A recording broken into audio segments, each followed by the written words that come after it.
What's interesting about that picture, in my view, is 600 million TV viewers watched it, the largest show ever seen at that point in time across the globe. That was 10% of the world's population at that time. And until 4 months before, the thinking was that a radio broadcast was enough. Huh? Question, if it had only been radio, would that have had the impact on the world that this picture did? I think that maybe sets the stage. How important is video in business? Mike, take it away. Well, you know, what video has been enabling in business is an increased agility in business. You know, when we look at deploying tools either within Cisco or in other large companies, it's not just because we're playing with these tools and we think that they're cool or something like that, you know. But what it has enabled within Cisco and within other large companies is a decentralization of the decision making and a decentralization of the hierarchy, because you can build trust, as you pointed out, Chuck, rapidly between decentralized people located all around the world. So when you have a reorganization these days, of course, everybody doesn't have to move to wherever headquarters is. You can still connect and act as a trusted team from anywhere in the world. And that's incredibly powerful from a business perspective.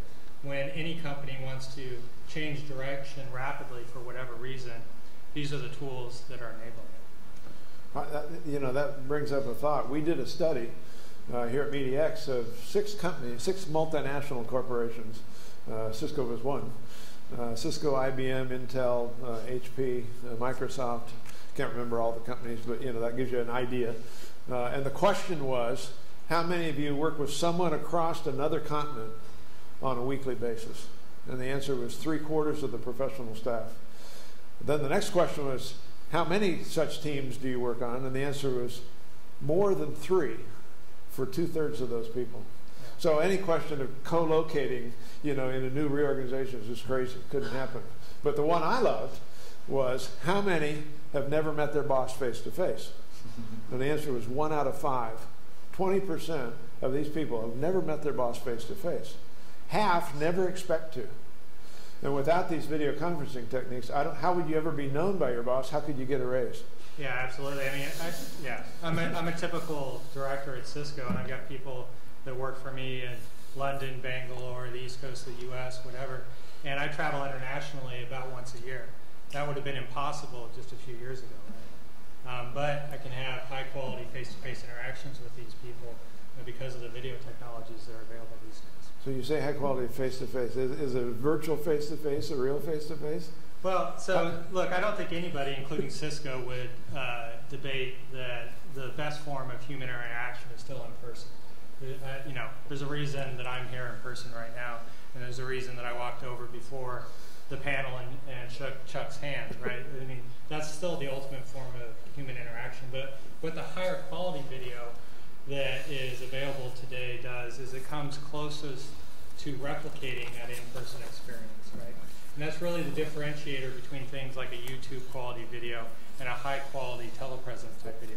Now, I'm not saying that the YouTube quality video isn't extremely valuable. That's a whole different paradigm. And what we're seeing is the whole pie of video growing from the high end down to the YouTube type of video being recorded. But when you come to things like, can I get a raise, boss?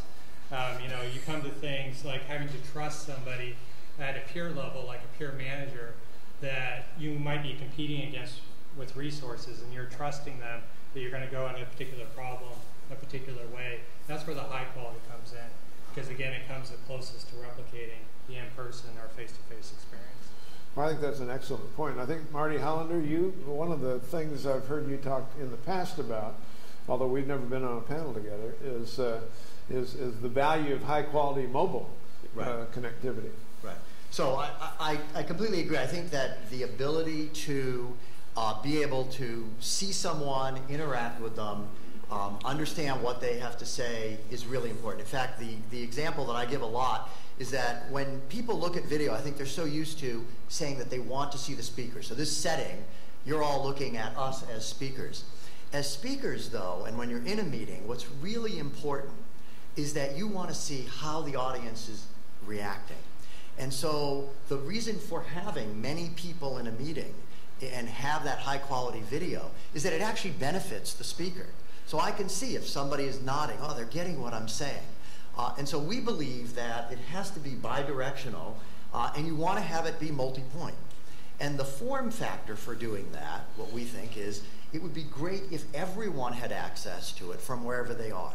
And the challenge that maybe we'll talk a little bit about is, how do you enable that? Does the internet really change that? And if you're using the internet, is there a type of infrastructure that's required to be able to deliver this very high quality for everyone to interact with?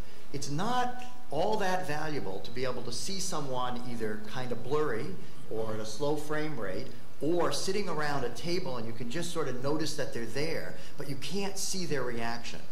So I think both, as we look at this as two companies that offer up solutions, giving you telepresence quality, and in our case we think of it as personal telepresence, is what makes communication much more effective.